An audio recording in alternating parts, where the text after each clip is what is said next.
Buen día. Buen día. Gracias por los aplausos, inmerecidos.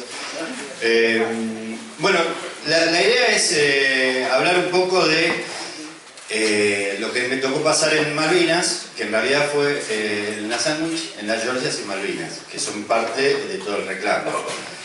Para hacerlo un poco más ameno y qué sé yo, y no hacer una línea de tiempo y empezar la Sandwich, se descubrió fulano, en tal fecha y demás, la idea es ir contando la historia mía y marcar algunos hitos que fueron pasando en cada lugar. Primero, ¿cómo llegué a Malvinas? Yo pedí prórroga para hacer el servicio militar, soy clase 60, estudié en la escuela industrial, en el ingeniero Huergo, era un joven clase media porteño común, me gustaba mucho el aire libre, me gustaba ir de campamento, viajar, dar vueltas y qué sé yo, y la prórroga del servicio militar se fue estirando hasta el año 80. Entré recién en octubre del 80. Me tocó ir al edificio Libertad, la pasé bárbaro, muy tranquilo, era trabajo de oficina, volvía todos los días a mi casa. Para las maestras que están acá, yo pasaba todos los días de uniforme por la puerta de mi escuela y justo a la hora que arriaban la bandera, estaba la bandera en la puerta. Entonces me paraba y saludaba a la bandera como corresponde a un soldado de uniforme. La señorita Iris, mi maestra de primer grado, salía cuando estaba de turno y cada vez que me veía me decía: estoy muy orgullosa de vos. Son esos recuerdos que quedan y quedan para toda la vida, ¿no? Esto que da el barrio y da la amistad, y gracias a todas las maestras. Bueno, entré al servicio militar, tranquilo, y cuando había entrado quería ser buzo. Mi ilusión era ser buzo, no lo pude hacer, me ofrecí voluntario pero no me dejaron. Sí. Como todos contaban, era muy áspera en esa época el entrenamiento de buzo, pero bueno, era más o menos buen nadador, qué sé yo, y me creía que lo podía hacer. Entonces después, en mitad de mi servicio militar, llega el radio famoso que llegaba a todas las unidades. Yo estaba en un detal, en el edificio Libertad, pidiendo voluntarios para la campaña antártica. Qué linda aventura, pensé. En aquel momento la única forma de viajar a la Antártida era con las Fuerzas Armadas o siendo científico de renombre y saber mucho. Así que me ofrecí voluntario. Tuve la suerte de que uno de mis jefes, un capitán de navío, era compañero del director de personal de promoción, entonces lo llamó: te mando acá a mis soldados, llévatelo a Malvinas, a la Antártida. Así que pude hacer la campaña antártica. Me quedé extra tiempo en el servicio militar. Yo me tenía que ir de baja el 1 de diciembre del 81. Y tuve que firmar los papeles, que aceptaba, y me fui a hacer la campaña. Así que el 26 de diciembre, ya siendo parte del Comando Antártico, salimos en el viaje inaugural de este barco, el buque Bahía Paraíso.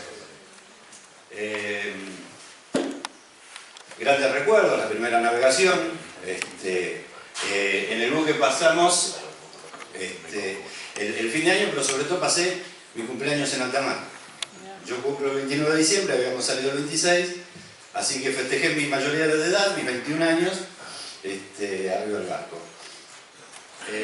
Con el barco llegamos a Marambio. El primer ingreso a la Antártida fue Marambio. En realidad lo que esperábamos ver era esta isla, que debería pasar el mar, esta isla que le llaman el pan, los antárticos no saben, el pan de azúcar o el pan dulce le decían, y era la entrada real al continente antártico. En Marambio nos subieron a un helicópterito de estos, un Puma, y nos trasladaron al otro barco, al Almirante Irizar. Con el Almirante Irizar nos íbamos a la Sandwich. Estaba David Off en el barco y pasamos por las Georgias y se vio cómo se iba a organizar la operación de Georgias. La operación que en realidad ya venía desde hace un año y que era ir a desarmar una factoría. Ya cuando lleguemos a Georgias vamos a hablar un poco de lo que pasaba en esas islas en el medio del mar, en el medio de la nada. Así que bueno, pasamos por la Georgia. Una mala foto de Thule, la isla que habitábamos en la Sandwich. Este pedacito chiquitito de acá es lo único que se podía habitar. Había una playita acá al costado y todo eso tenía la base, era una enorme pingüinera y una enorme loguería. Esto que se ve acá era una planta de producción de hidrógeno. Se sacaba el hidrógeno de la humedad del aire, todos los santos días, llueve, nieve, habitualmente había viento violento, teníamos que dar un globo a las 10 de la mañana, que era el que medía el espesor de la capa de ozono. Un globo de hidrógeno de 3 metros, con un viento de 100 km por hora, era para... Éramos 10 tratando de aguantar el globo y ver cómo lo poníamos, era inflarlo y... Bueno, córranse todos y largarlo. Gracias a Dios nunca se atajó en la pierna de ninguno y se lo llevó porque lo perdíamos, se lo llevaba volando. Muy inhóspito, muy solitario, y las pingüineras lo que tienen es el olor perenne que nos duró, yo creo que hasta un año después, en la ropa, en la nariz, en el pelo, en el cuerpo. El pingüino es un bicho muy sucio, está en el nido, come y hace todo en el nido. Así que ahí vi los primeros lobos, teníamos también la lobera, aprendimos un poco de la biología, de cómo también el mamífero grande se come al chico, cómo los lobos cazaban pingüinos y demás. Una historia bastante interesante. Esta era la base. La base... Perdón, ¿algunas fotos son de época? Son todas de época. ¿Son tomadas por vos? Sí, algunas mías y algunas de algunos compañeros. Sí.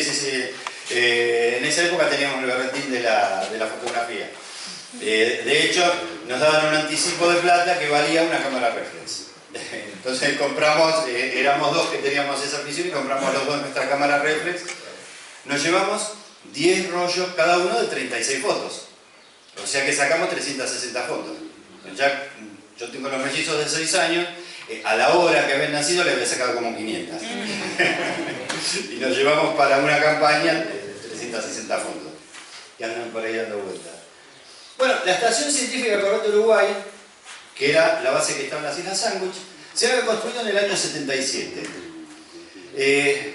Pensemos también cuáles eran los gobiernos en cada año, ¿no? En el año 67, el verano 76-77, gobierno del proceso, deciden armar una base científica en una isla que estaba en disputa y pasar como base. Los ingleses reclaman, hasta llegan a hacer una fuerza de tareas, pero no pasa nada. Termina todo ahí en un reclamo, intercambio de notas y nada más, y la base empieza a operar. El verano del 77 queda vacía, se construye y queda vacía, y a partir del 78 empieza a operar con todo este trabajo que hacemos nosotros, meteorología, investigación de la estratosfera y demás, y aparte de biología. Como ella, si van saliendo cosas, pregunten porque vamos a ir saltando cosas, qué sé yo, para que no quede la duda al final. Así terminó. La Sandwich fueron la última acción de combate de la Guerra de Malvinas. El 20 de junio del 82 desalojaron a los que hacían invernada, eran 8 militares y un civil, un meteorólogo, pusieron la bandera y se fueron. Al año siguiente, en el verano del 83-84, vuelven los ingleses y resulta que nadie sabe quién, no se sabe quién nadie se hizo cargo de esa maniobra, habían arriado la bandera inglesa y había una bandera argentina. Sí, te imaginas los gringos, unas piedras en el medio de la nada y con la bandera. Así que para evitarse más problemas con los argentinos agarraron y dinamitaron la base y así quedó.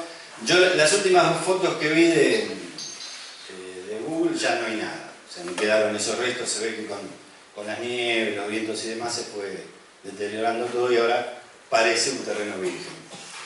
Interesante el detalle de los pingüinos y demás. Nosotros estuvimos en la Sandwich hasta fines de febrero del año 82.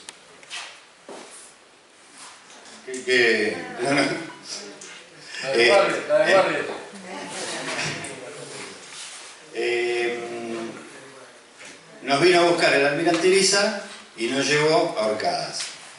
Traten de no reírse de esta foto. Teníamos un poco de pelo cuando éramos más jóvenes, hasta flequillos. Nos fuimos a trabajar a la base Orcadas. A principios, el más lindo. El de la derecha. No, el de la derecha. Gracias.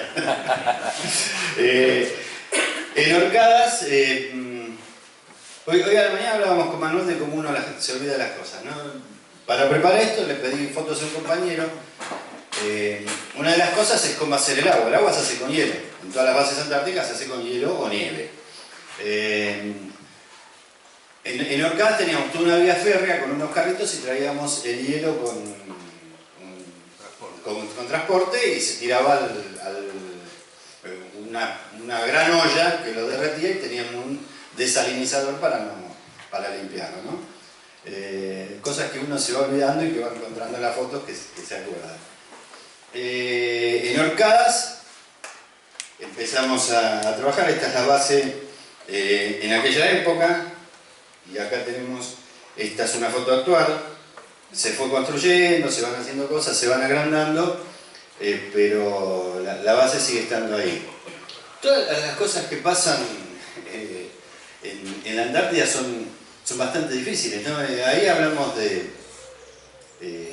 3 cuadras por 2, una cosa así. Y vivíamos nuestra vida. Y hay gente que se pasa el año completo ahí, en esa superficie. La Sandwich era un espacio parecido. Una foto ahí un poco más nevada. El destacamento naval Orcadas es el primer asentamiento que hubo en el sector antártico, el asentamiento permanente. En realidad, lo primero que pasó es una expedición escocesa estaba recorriendo la zona, tuvieron un problema con el barco, se instalaron en 1903, se tuvieron que quedar a pasar el invierno ahí, los rescató la Corvette Uruguay, la que dio el nombre a la otra base, y vinieron y le vendieron las instalaciones a Julio Roca. Julio Roca, inteligente, compró eso y a partir de ese año empezó a haber presencia permanente. Léanlo porque es interesante la historia. Hay que pensar, hace 150 años, con la tecnología y las posibilidades de vida que había en esa época, ir a hacer aventura, que no era ni siquiera la aventura que nosotros soñamos en el 82 cuando nos fuimos, en el 81. ¿Qué año dijiste, querido, que se compró? 1904. 1904. A partir de 1904 permanentemente hubo gente en Orcadas. ¿Sí? Pasaron cosas, como dicen, en Orcadas. En el 98, se acordarán, se perdieron 3 marinos haciendo glaciología. Se perdieron un Gomono. Están desaparecidos. ¿Estuviste? Un alumno mío. Ah, bien. Y en noviembre de 2017 hubo también un suboficial que se fracturó la pierna, era necesario operarlo y fueron desde Marambio con un trinoder, aterrizaron en uno de los glaciares y lo pudieron rescatar y trasladar a Marambio, de Marambio al continente para poder atenderlo. Sí, estos muchachos no se encontraron nunca, tuvieron varias intentos de búsqueda con gente nuestra, ¿no? Y bueno, llega un momento que ya revolucionó la isla y después vienen los supuestos, son las zonas de hielos muy movibles, entonces algún día alguien los va a encontrar en una grieta o algo así por el estilo. Sí. Nunca los encontraron. Los buscaron durante 10 días.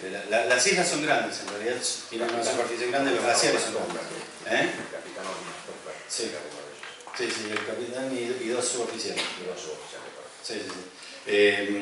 Sí, yo creo que en algún momento van a aparecer Nosotros clandestinamente, porque nos lo tenían prohibido, subimos al glaciar. El glaciar que se ve, subimos esto que serán unos 200 metros, una cosa así, 150 metros de montaña.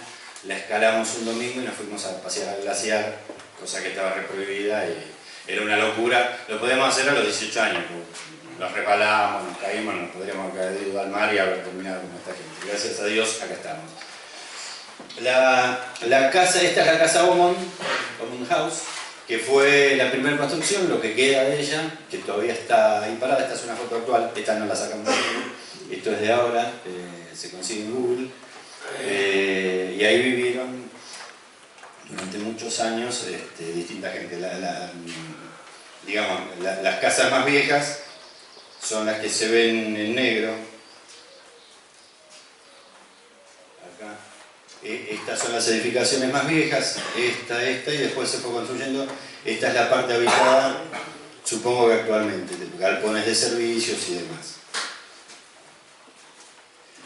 Mientras nosotros estábamos en Orcadas, estos muchachos, unos obreros, estaban desembarcando el día 19 de marzo en las Islas Georgias. Se fueron a trabajar. Supuestamente nosotros sabíamos que se iba a hacer una operación igual a la de la Sandwich, igual a la de la Estación Científica Corvette Uruguay. Se sabía casi, era un secreto a voces, que iba a ser en las Georgias. Y la idea era también montar una base y hacer investigaciones científicas. Esto junto con el trabajo de los obreros, los famosos obreros de Davidoff. ¿Cómo venía enganchado Davidoff con la operación que se llamaba Alfa? No lo sabemos, no sabemos si fue usado o no, o si fueron casualidades o causalidades lo que provocaron eso, pero bueno. Se produce el 19 de...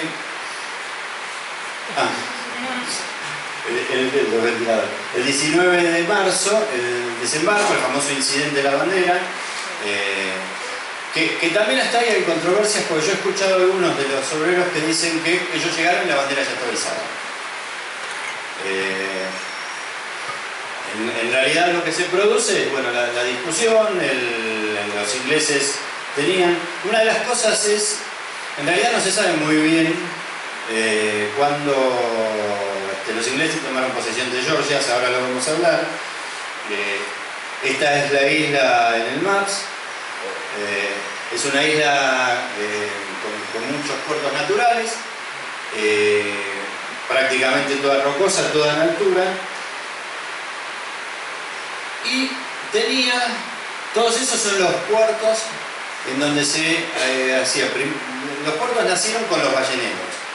Primero fue los foqueros, digamos, la grasa de foca, a fines del siglo anterior y principio del pasado, primero la grasa de foca y después la grasa de ballena se usaban como combustible. Lo venían a cazar o pescar acá al Mar del Sur, y Georgia fue floreciente puerto de todas esas empresas. Son 7 los puertos que hubo y que estaban habitados. El puerto Príncipe Olav era noruego. Puerto Ley no es Christian Salvensen, es Carl Salvensen, era británico. Stromness noruego, Hasvik también noruego, Grytviken fue creado en 1904, el mismo año que nosotros estábamos hablando de Orcadas, por la Compañía Argentina de Pesca, una compañía que también se ocupó de la caza de ballenas. Una compañía floreciente. Grytviken es casi el puerto más grande. Ahí tenemos una vista actual. Tenía iglesia, distintas construcciones. Yo siempre que doy charlas en los colegios digo, en realidad no son los japoneses ahora los que se liquidan a las ballenas. Los noruegos, los ingleses y nosotros también fuimos los responsables de la caza indiscriminada de ballena, que la llevó casi a la extinción. Hagámonos cargo de las macanas que hacemos.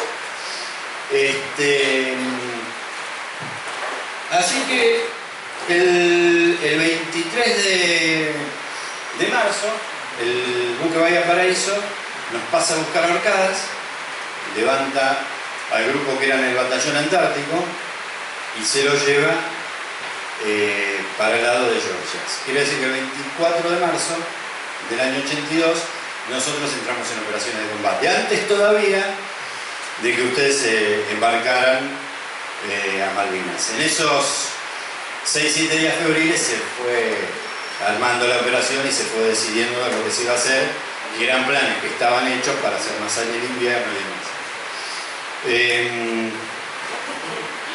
Nosotros nos cruzamos con este buque, es el rompehielos que tenían en aquella época Inglaterra basado en el sur, el Indulance. Esa foto es en el puerto Mar del Plata, en el año 81.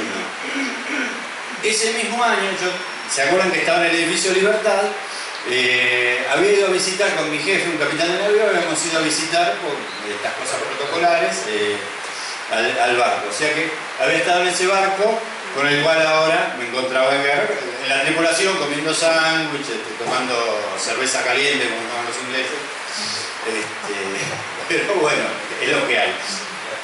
Así que mientras nosotros estábamos en esta cuestión en Georgia, el 2 de abril a la mañana nos despertamos en el barco y por el sistema de altoparlantes nos informan que se habían recuperado las Islas Malvinas. Para nosotros fue todo un golpe. Los viva la patria, todo esto normal, pero además fue un golpe porque nosotros estábamos en un conflicto al otro lado y el conflicto había escalado. El 2 de abril pasa esto, ¿no? La Plaza de Mayo se llena y yo creo que en ninguna movilización que le quieran competir hubo tanta gente como ese 2 de abril. Los políticos no van a juntar tanta gente como Malvinas, porque Malvinas nos une a todos. Así que a la noche del 2 de abril, después de esto que pasa entre todos los soldados, todos pensábamos que iba a pasar y hablábamos y hacíamos análisis y demás, nos llama el jefe del grupo del batallón antártico a la cubierta de vuelo del Bahía Paraíso, nos informa cómo iba a ser la operación del día siguiente. Al día siguiente iba a llegar un grupo de infantes de marina y nosotros le teníamos que dar apoyo. Había un grupo de nosotros que iba a bajar en Puerto Ley para cubrir a los chatarreros y otro grupo se iba a quedar haciendo apoyo en el barco. Éramos un grupo de construcciones, no éramos de combate. Nuestros suboficiales y oficiales, los oficiales eran 2 arquitectos y los suboficiales eran electricistas, albañiles, mecánicos, todos de servicio. Por esa situación dicen, bueno, vamos a ver quién es voluntario, porque como ustedes son de servicio, nos dice el jefe que si era infante de marina, vamos a elegir voluntarios. Los voluntarios fuimos todos y en realidad nos peleábamos por descender. Recién Galacia habló de la patria y nosotros hablamos mucho de la patria. La patria no es intangible. La patria empieza con el que tengo al lado, con mi hermano, con mi compañero, con el que había vivido 3, 4 meses, habíamos pasado frío, habíamos pasado la dureza de estar en un lugar solo, sin familia, sin ese tipo de cosas, sin los afectos normales, en condiciones difíciles. La patria empezaba con el que tenía al lado. Si mi hermano iba, yo no podía no ir. Entonces fuimos todos voluntarios y realmente nos peleábamos porque queríamos estar todos realmente en combate. Los que bajaron en ley fue por sorteo, fue un sorteo, pusimos un gorrito, los nombres de todos, se sacaron los nombres, a lo que le tocó, porque como todos eran voluntarios y no era necesario que vayan todos, ahí vemos el grupo de compañeros míos, mecánicos, albañiles, electricistas, dispuestos a defender la patria. Y allá atrás vemos el Bahía Paraíso. Eso es la mañana del 3 de abril. Un ratito después llega la corneta Guerrico. Acá, bueno, vemos el Bahía Paraíso de la Guerrico y se arma la operación de rescate. La operación de rescate, concretamente, este es un esquema de cómo se hace. Era una operación en donde tropas helitransportadas iban a bajar y ejercer presión contra los ingleses. El primer vuelo el vuelo salía, este es el Aguerrico, el Bahía Paraíso estaba también por acá, salen del Bahía Paraíso, hacen una vuelta, descienden en esta zona, no hay problema, y cuando hacen el segundo vuelo, el vuelo da la vuelta por acá, y cuando hacen el segundo vuelo, iban a ir un poco más adelante y son derribados. Ahí se producen 2 muertes y 8 heridos. Los infantes de marina que venían en la corbeta Aguerrico, que eran compañeros nuestros. Este es el último vuelo del Puma. Ahí se ve chiquitito la foto. Esto está sacado desde el Bahía Paraíso. Yo calculo que esa foto es de la cámara de un compañero mío, de Luis. Después les cuento cómo fue la historia. Entonces lo único que quedó fue el Alouette, que era un helicóptero que no servía para transporte, un helicóptero chiquito que lo único que hacía era observación y generación de información para arreglar el tiro y demás. La operación en concreto fue la corbeta Aguerrico, señor. Tiene una preguntita más. Sí. La autonomía de vuelo del Puma, ¿cuántas horas? No, desconozco cuánto, pero estamos hablando de hacer 1 kilómetro, o sea, estábamos muy cerca, 1 o 2 kilómetros. Sí, no estamos a una distancia grande.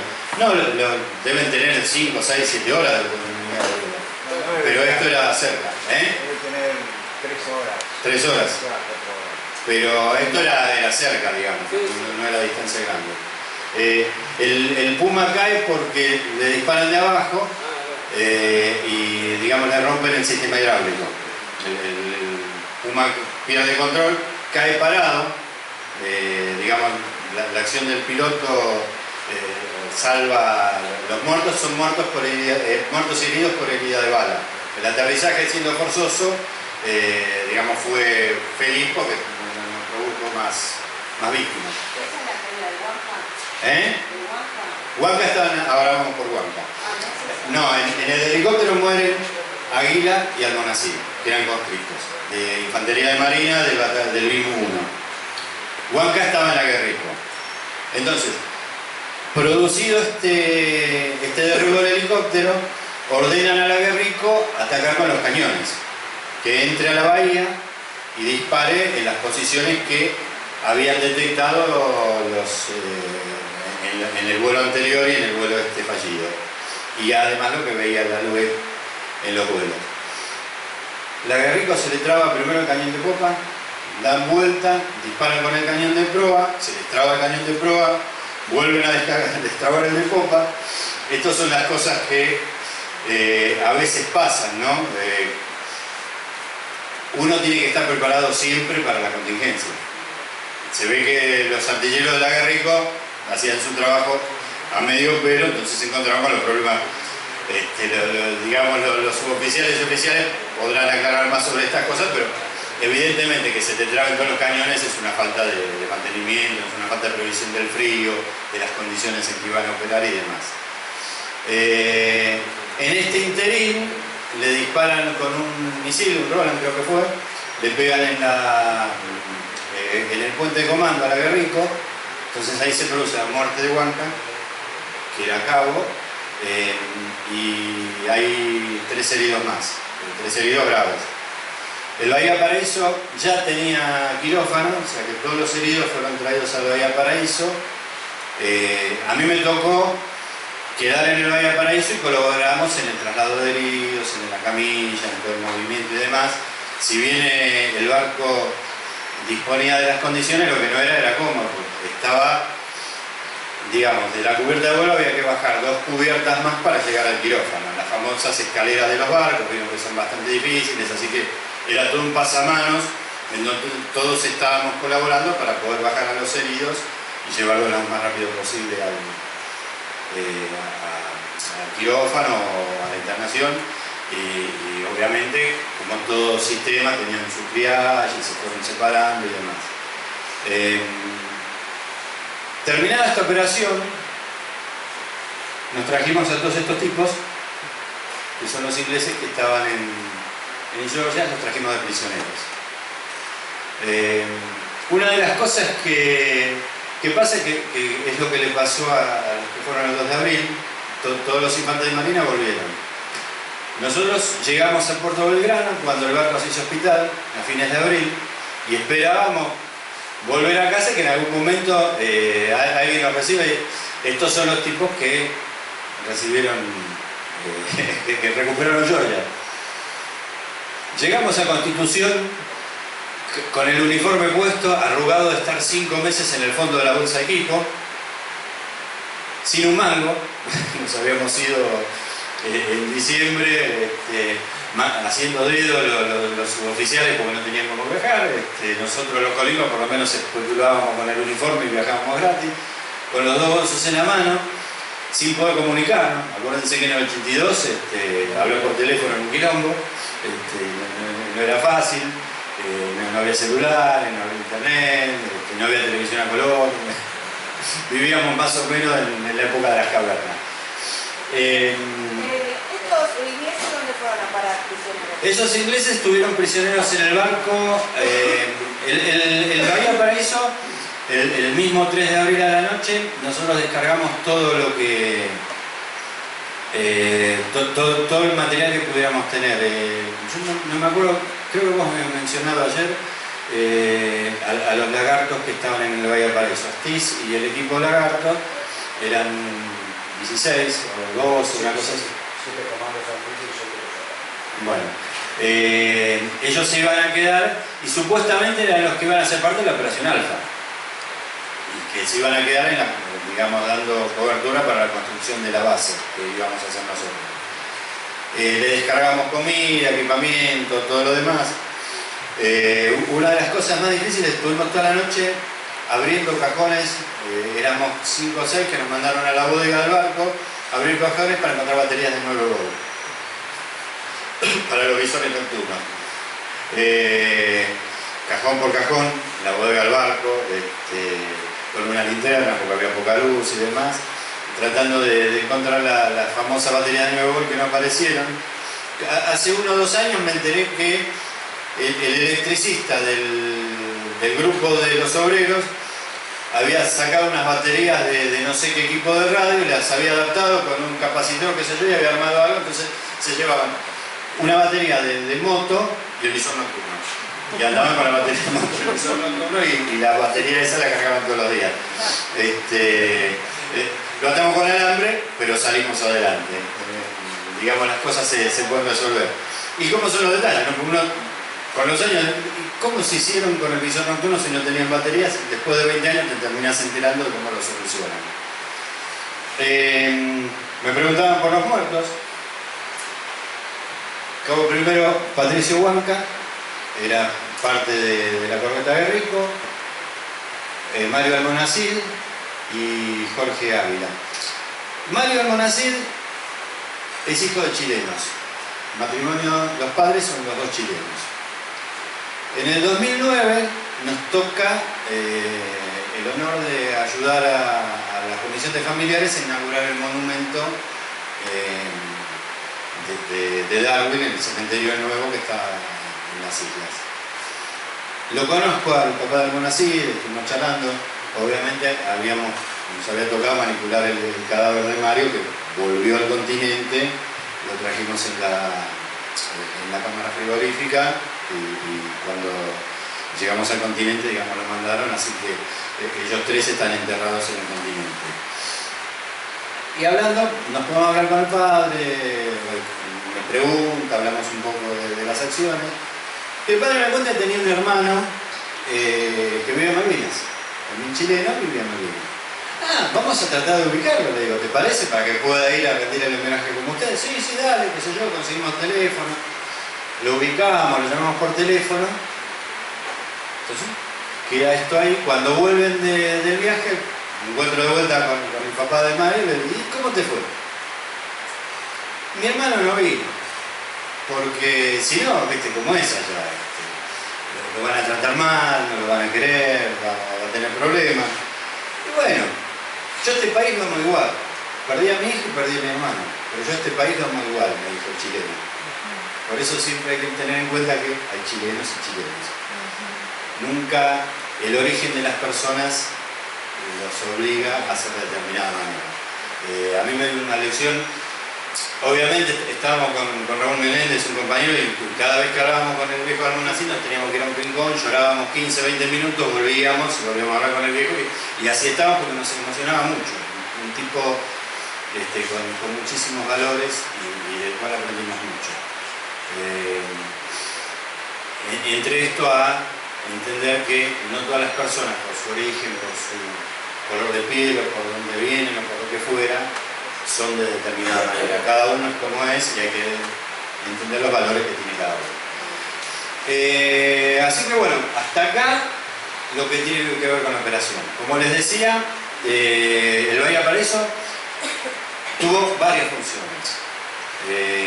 Fue el primer barco o sea, la primera unidad militar que abrió su libro de guerra en Malvinas, porque abrimos el libro de guerra el 24 de marzo, y en realidad fue la última que lo cerró, porque fue el último barco que rescató prisioneros de Malvinas.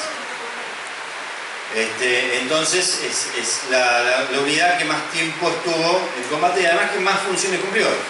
Fue barco de transporte, fue barco de apoyo de combate y fue barco hospital. 3 funciones en 80-85 días de trabajo. Todos los que tuvimos la posibilidad de viajar en ese barco lo lloramos cuando se hundió, con una vida muy corta. En los 90 se hundió en la base Palmer por... Algunos dicen que error del capitán, otros dicen que por problemas de cartas náuticas.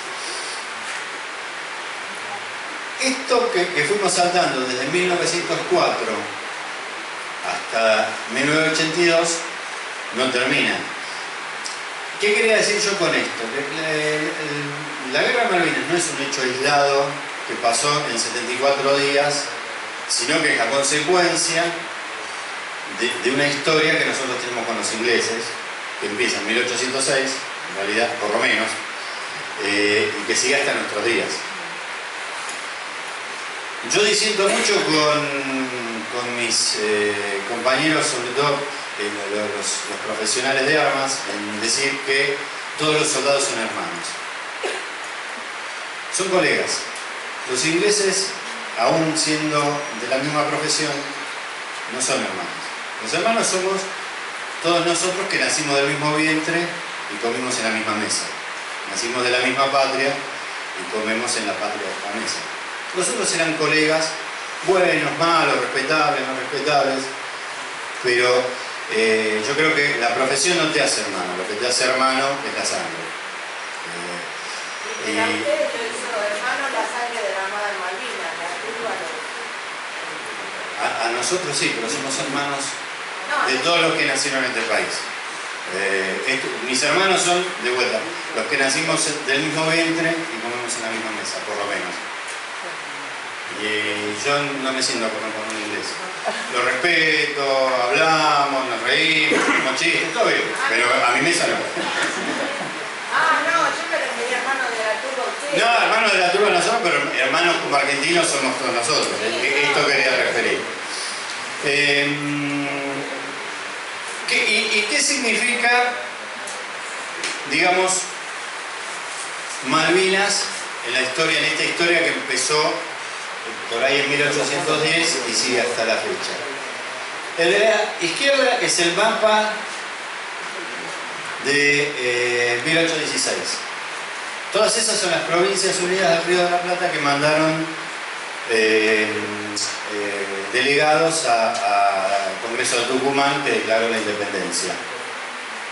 Perdimos el Alto Perú, perdimos la Banda Oriental, parte de Misiones, el Estado de Río Grande, parte del sur, pero hace unos años dijimos nuestro mapa es el de la derecha, es el mapa bicontinental, el mapa que tiene a las Georgias, que tiene a las Sandwich.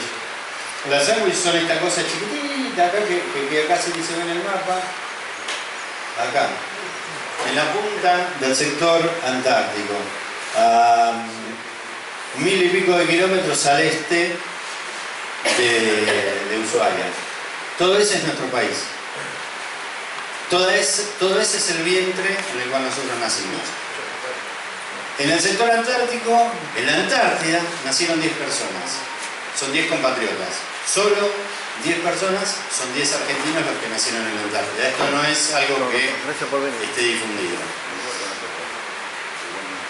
Nosotros no fuimos a Malvinas solo a recuperar Malvinas. Fuimos a recuperar todos esos territorios, todo ese mar. Gracias. No, por favor. Fuimos a recuperar todo ese mar, toda esa riqueza y todo esto que nosotros construimos. Que en 1904 empezamos a crear la historia de la Antártida y que venimos peleando con los ingleses desde mucho antes. ¿Qué significa geopolíticamente, no? Los ingleses lo que tienen es la idea de ampliar su territorio, tener los territorios de ultramar y estar en todos los pasos. Imagínense, están en Gibraltar, están en el Canal de Suez, en Panamá están sus socios, y si Panamá se cierra, ellos están acá en Malvinas, estuvieron en la India. Entonces, lo que hacen es poner jalones en todos los extremos de la tierra. Esta es una de las cosas de Malvinas. Anoche no sé con quién hablamos, digo, el almirante Busser siempre decía, nosotros tendríamos que ser más vivos, tendríamos que llegar a un acuerdo con los ingleses, el arrendamiento, esto que propusieron en el año 74 y que no quisieron cerrar, el arrendamiento, dejarles que tengan la base, pero nosotros quedarnos con la soberanía a un plazo determinado. Y además llegar a un acuerdo y tener, digamos, los beneficios económicos que ahora estamos perdiendo. Esta sería una de las posibilidades, digamos, políticamente correctas que podríamos establecer. Me preguntaban ayer también sobre los kelpers. Los kelpers, para los ingleses son... cuando nosotros llegamos a Georgia, vos entrabas a las casas, está el saco colgando en el perchero, la ropa de cama dentro del placar, los platos puestos en el lavadero para limpiar. Es decir, un día agarraron y se fueron. Dejaron todo y se fueron. La idea es, en los 60, cuando se abandonó las bases de Georgia, se había acabado el negocio de la ballena. Si se acabó el negocio ya no nos sirve. Y dejaron todo abandonado. Probablemente dentro de 40, 50 años, cuando se acaben el petróleo, se acabe la pesca y depreden todo lo que puedan en Malvinas, también las dejen vacías y se vayan. La idea es que nosotros podamos llegar a un acuerdo antes y empezar a quedarnos con lo que nos corresponde. En cuanto al sector antártico, que tiene mucho que ver con Malvinas, recuerden que esto es lo que se reclama en cada sector. El Reino Unido reclama el sector que nosotros reclamamos, el sector completo que reclama Argentina, más una parte importante de lo que reclama Chile. Con Chile podríamos arreglarnos, llegar a un acuerdo y llegar a los límites, no así con los ingleses que pretenden todo. Después tenemos Noruega, Australia, Nueva Zelanda y Francia que van reclamando sectores. Sí.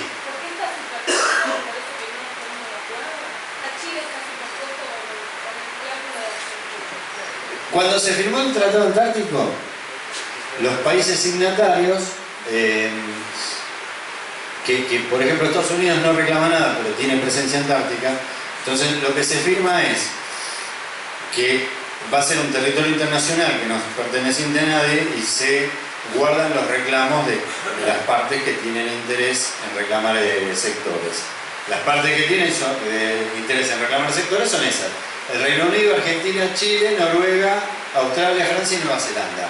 El resto de los países del mundo, hay españoles, hay bases rusas, hay un montón de países del mundo que hacen investigaciones y tienen presencia en la Antártida, pero no reclaman sectores, ni tienen reserva de sector,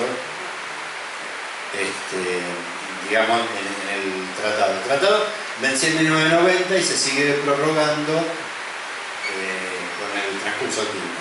¿Sí? Bueno, de Biblia no tiene nada que ver que Chile haya cambiado el mundo. No, porque es previo al BIBI.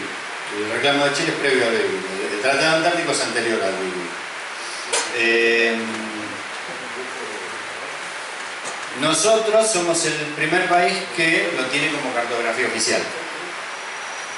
Tenemos los que nacieron, tenemos la cartografía oficial, tenemos el reclamo de la milla 300 que los incluye y tenemos el reconocimiento de la ONU en ese sentido. Tenemos un montón de, digamos, ventajas o avances políticos realizados.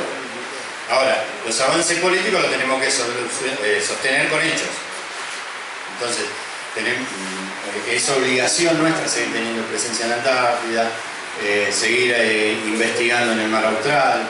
Hace unos años, por ejemplo, se empezó a hacer investigación en el Instituto de Oceanografía sobre la pesca en todo el mar hasta la Sandwich.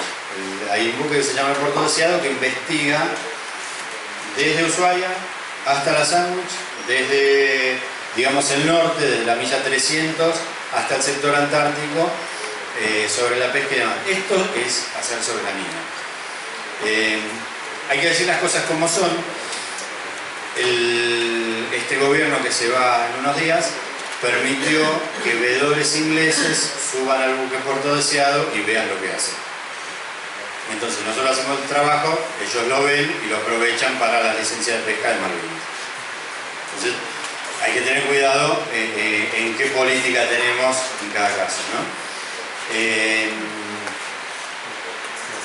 Así que es importante conocer estas cosas y saber que Malvinas no terminó en el 82. El Malvinas sigue porque es parte de un reclamo legítimo y que nos integra.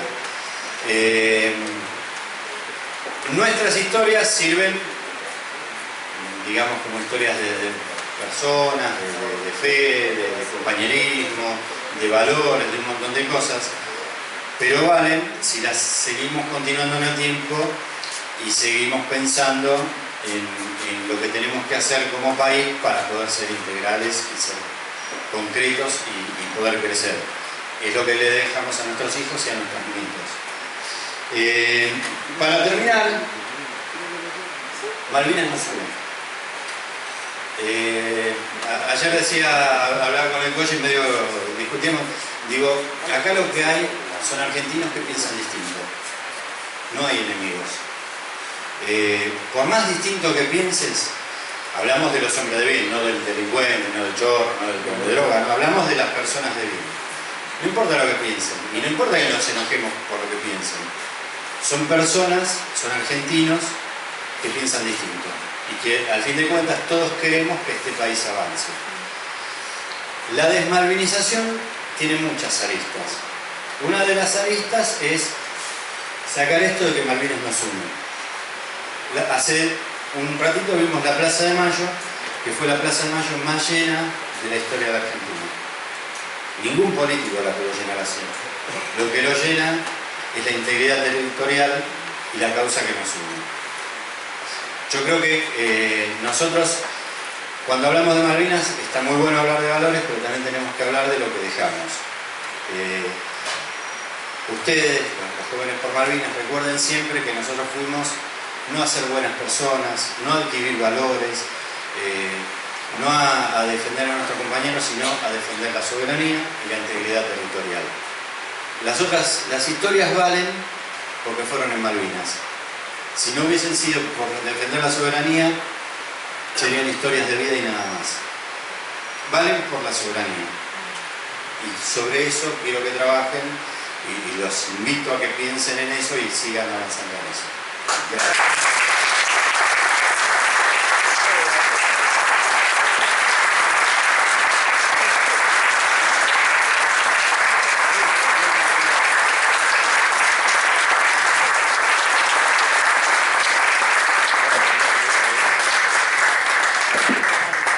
Bueno, ahí estaba